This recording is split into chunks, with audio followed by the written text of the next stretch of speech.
Hello there. I am Alex Rivera Martin, and I am a teacher for Raccoon Elementary School, or Raccoon School for short. Now, if you're a teacher like me, I want you to tell me if this sounds familiar.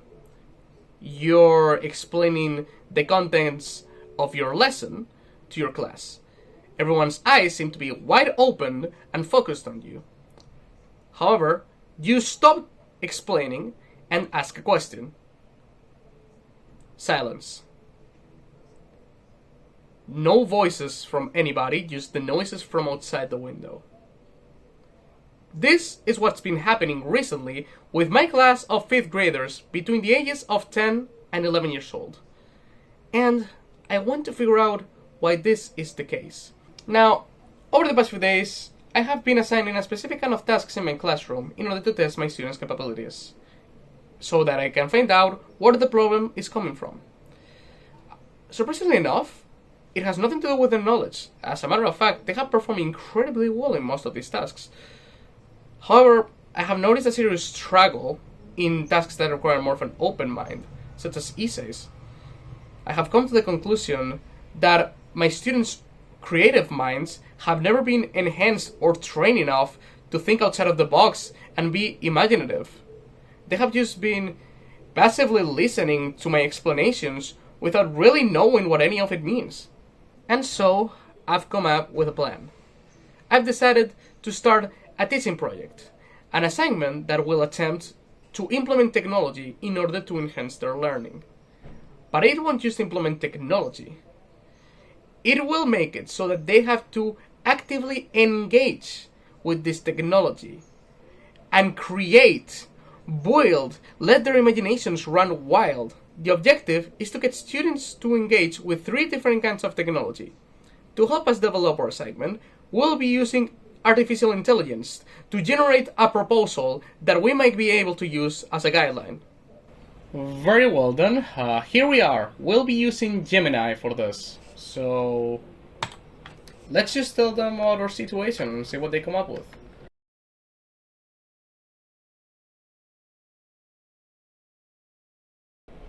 The Time Travel Rescue Mission. The project unfolds in 3 distinct phases, giving unparticipative students concrete roles, the coder, the builder, and the director that match their comfort zones. Now, this seems like a pretty good idea. It might get them more invested this way. Phase 1. Interactive storyboarding. Instead of writing a standard essay, they use an accessible tool like Make-Believe Comics or Scratch to build a 3-panel digital comic or a simple choice-based text adventure. Using Make-Believe Comics for this seems like a very viable option, but I don't really understand the inclusion of Scratch here. But we'll get into that later. Phase 2. Building the artifact. The narrative moves into the physical classroom.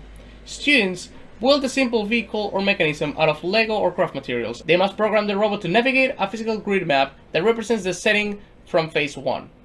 It really detaches itself from the initial assignment.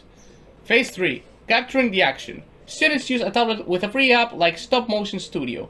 They move their robot millimeter by millimeter, capturing the journey. Now, while this does sound like an interesting proposal, I have a huge problem with it. These phases barely connect with each other at all, and the reason that is a problem is because it might demotivate students. They might feel like their progress has been for nothing. Why would they take the time to program the robot's movement if you're just gonna use stop motion in the end anyways?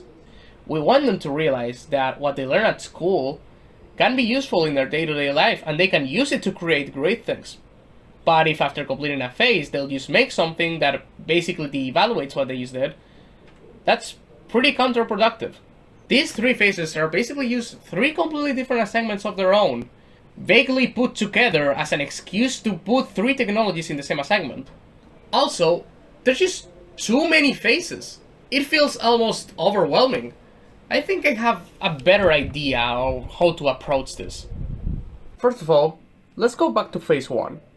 I mentioned that the mention of Scratch in the first phase kind of surprised me. This is because Scratch isn't exactly designed to make comics. As a matter of fact, it's actually a game engine. But how exactly can a child use a game engine Well, of course you wouldn't expect a child to know scripting, but Scratch basically does the scripting for you. Allow me to show you how it works. First, we'll go into the browser. We're going to use the Scratch website to make it more accessible for everyone. Now, we're going to click on Create. Now here is where all the magic happens. Thanks to Scratch, we'll be able to use 2 of the 3 technologies right off the bat: games and programming. If you look at the left side of the screen, you'll notice a bunch of what seem to be puzzle pieces. These are called blocks, and they contain scripts of their own inside them. That way, children need no scripting knowledge in order to make their own games. They just have to put the scripts together by using logical reasoning. We will now attempt to make a game of our very own, simple enough so that children can follow its development and try to make it themselves. We'll first go to the Events tab and grab the one green flag clicked block. This is basically the block that will activate the startup event. So this means that the event will start when we press the green flag. Now we're going to put the forever block here from the Control tab.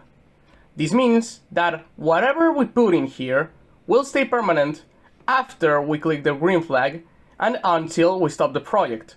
Otherwise, it will only apply when we're pressing the green flag. The first thing we want to do is give our sprite, the Scratch Cat, a way to move around. For this, we're going to make it so that whenever we press the arrow keys, it moves left and right. For that, we're going to put if this happens, then, in order to put the key press action here, we're going to go to Sensing. In Sensing, we can see that there's a block that says key space pressed. We'll put this inside here, and we'll look for one of the arrows. We're going to start with the left arrow, so that whenever the left arrow is being pressed, it will move a certain amount of steps. Now, if we started the project like this and we press the left arrow, it will only move forward. That's not how it should go. It should be moving the other direction. So instead, we're gonna make it so that it moves negative 10 steps. That way, when we start the project, pressing left now moves him backwards, as it should be. Now we're going to duplicate this and make the same, but with the right arrow. And instead, it's going to be 10 positive steps. Now, whenever we start the project, pressing left moves him to the left, and pressing right moves him to the right. Perfect. What we've just done here is make a movement script, and all we had to do was use logic and common sense to put the blocks together. Now, we're going to add some more stuff into our project. Luckily, Scratch comes with a bunch of sprites by default that we can use for the game. We're going to add some mice into this game, so that the Scratch Cat can collect it. We're going to give this a quick script now.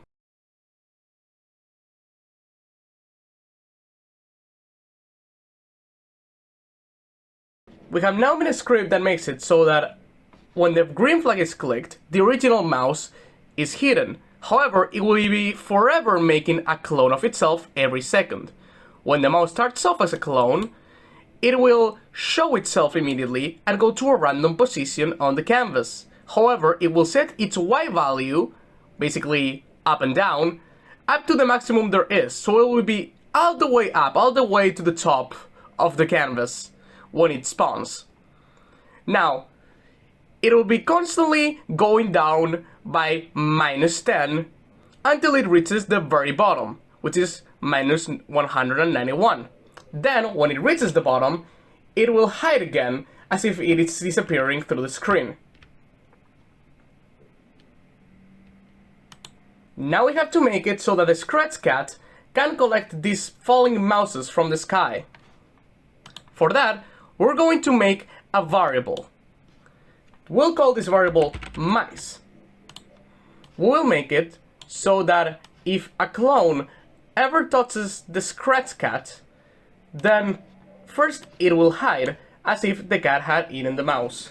Then it will add 1 to the mice counter. As we can see here, the scratch cat can now collect the mice falling from the sky.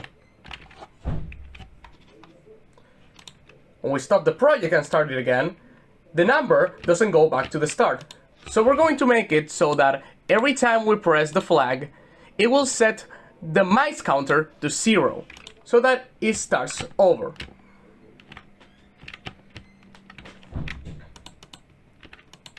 Now that we've done this, maybe we can make an obstacle to add some difficulty to the game. Of course, a cat will like to eat some mice, but I don't think it'll be very comfortable eating a pufferfish. We're going to give the pufferfish some of the same scripts that the mouse uses. Luckily, we can just grab it straight from the sprite and drag it into the pufferfish. Like so.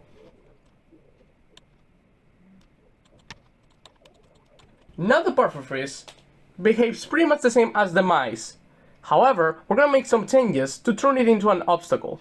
First of all, instead of waiting 1 second to create a clone, we'll have it wait between a random interval of 1 to 3 seconds to spawn a clone. That way, it's falling at a random interval and it doesn't fall at the same pace as the mice do.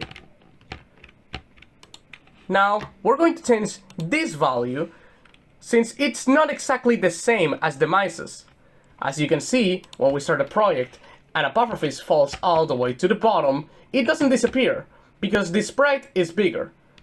We can very easily change that, however, by making it so that the Y position required for it to disappear is negative 220, and something similar for the position it spawns at.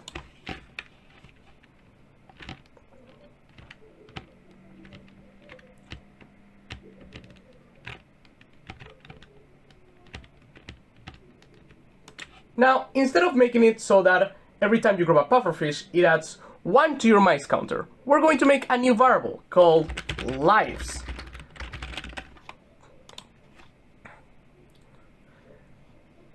This way, every time the scratch cat touches one of the pufferfish, it will take away 1 of the lives by putting -1 in it to make sure that it actually subtracts from it instead of adding.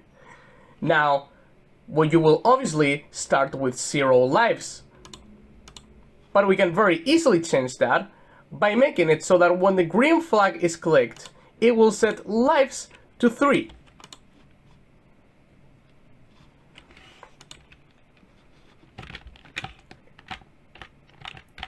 Now all we have to do is collect the mice without touching the pufferfish falling from the sky.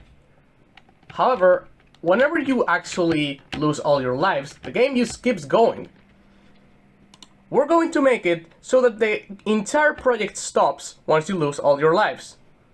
To do this, we're going to make it so that if the lives counter equals 0, then it will stop all.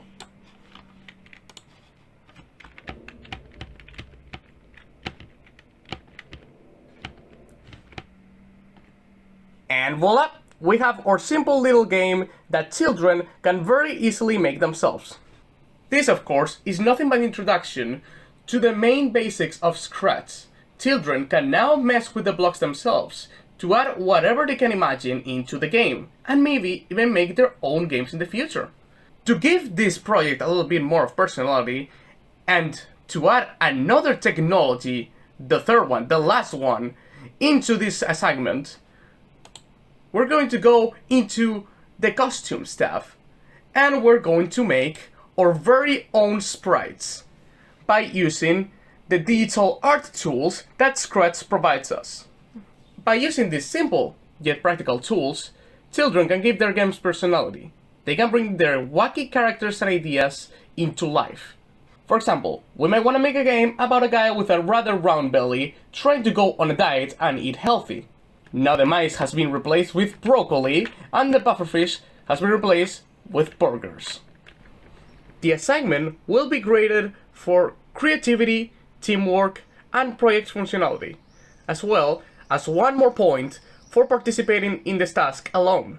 Here is the rubric on screen right now. Kids this age usually love video games, and Scratch allows them to be creative and make their very own.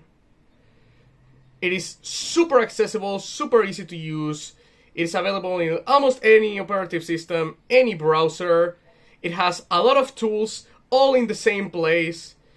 It is great. In order to ease parents' concerns about the use of new technologies, we'll let them know that these technologies are not new to the children at all. They have played many video games before, and this is pretty much the same, just that this time, they're the ones making the games. And in the process, we're proving that the little hobby of their children can also be useful to expand their creative mind. However, one thing worth noting is that as of recent, the terms of service of Scratch have changed. And now by logging into the website, you're allowing the team to use your creations for AI training. This has left many in doubt and has caused a massive controversy, as it is putting in danger the very creativity that we're trying to defend here. However, this is a very recent policy change, and it is worth it to wait and see how the situation ends, since for the longest time, Scratch has been a very trustworthy website to enhance your imagination. During this course, I've had to explore a lot of new concepts while doing my assignments, of both theoretical and instrumental knowledge. A very important one of theoretical knowledge, in my opinion, has been the technological pedagogical content knowledge, or TPAC for short. It's made me realize that implementing technology into education isn't just about the tools. The teacher requires a lot of knowledge in the subject as well as proper teaching strategies to really implement it into education. And thanks to this, hopefully in the future, I will be able to creatively use technology to impart my lessons in a way that students get engaged.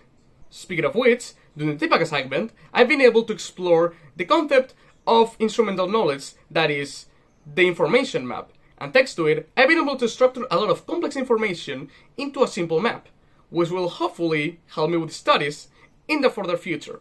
Another concept of instrumental knowledge that I've had to study further than ever before was artificial intelligence in education. And I realized that a lot of AIs like ChatGPT, Gemini, DeepSeek, etc. can be used for things like summaries, understanding information, planification of the classroom, and just a bunch of stuff without them needing to do all the work for you. However, this also brings up another dilemma, a concept of theoretical knowledge, which is ethics of artificial intelligence in education, as they can put your privacy at risk, and also they can be wrong a lot of the time and be untrustworthy. AI isn't perfect, and we all need to form our own opinions and criticize it to come up with a proper conclusion. There are 3 areas of the TIC Computer framework that I found more relevant than others. Started with the digital resources area, which is about finding, sharing, and creating digital learning materials in a responsible manner. During this course, I've had to use videos, articles, presentations, etc., which has helped me learn how to choose useful digital resources and organize my information clearly. Next, of course, is the teaching and learning area, which is about implementing technology into education to support teaching. Through doing these tasks, I have discovered how I can use technology in order to make education much more interactive and engaging for my students, letting them learn at their own pace.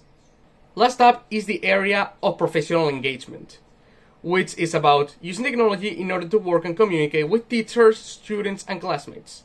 It also involves improving professional skills through the use of online tools, which is something that I do believe will come really in handy when it is my turn to become a teacher. I'm gonna be honest, I have no idea what grade I really do deserve. I mean, I know I haven't had the same course as everybody else, I've been working on my own, and to be honest, I will conform with just passing the subject. But you know, on the other hand, this is arguably harder. I know I've had like less assignments than everybody else, but I've had to take every single role of the group at once. So it's been a very challenging and difficult task, but I've managed to recover in the end, and I'm proud of myself for it. I've also used AI in a very responsible way. To be honest, I wasn't very fond of using AI at first, but I have learned how to utilize it so that it can inspire me and, you know, give me ideas, inspiration, without it doing the work for me. And I think that's a very positive thing to get out of all of this. I've also seen that AI is still making a lot of mistakes, and I can still very easily find ways to criticize it and find more inspiration from that, which is pretty funny, to be honest. But yeah, this has been an interesting experience, and it's been a great pleasure to make this video for the end of the subject. This has been Alex Rivera, and goodbye.